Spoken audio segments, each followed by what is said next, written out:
Hey guys, and welcome back to my channel. Today I'm going to be showing you guys a Pinterest inspired picture ledge that I've been wanting to try. So this is a picture of the picture ledge that I saw at Target, and it retailed for about $60. I was able to go to Home Depot, get one 1x4 and one 1x3, and then here are some more inspiration pictures.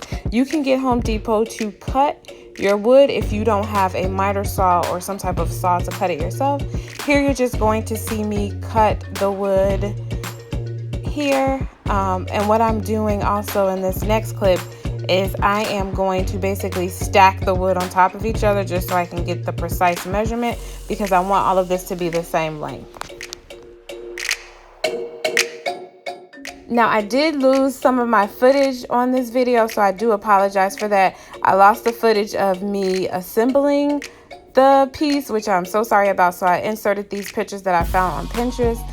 So basically you're going to need nails and wood glue, and you are going to need to put both 1x4s together. As you guys can kind of see here, it's super simple, and you guys can maybe even look on Pinterest to see the exact directions. Again, I'm sorry, but I lost my footage for this, but I still wanted to show you guys the finished result. And here I'm just sanding as I always do. I don't know what's going on with this sander, but I'm sanding here, and I also stained it, which I did not clearly have on my camera as well.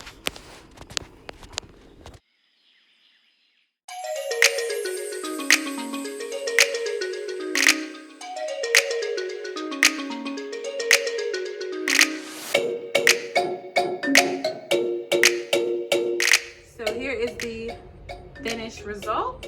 I love it. Of course, I'm probably going to change out the photos here, and I'll probably put some smaller frames, but I think it's really cool to just kind of add, even if you had other types of frames that were a little bit smaller, you can kind of stagger them and stack them.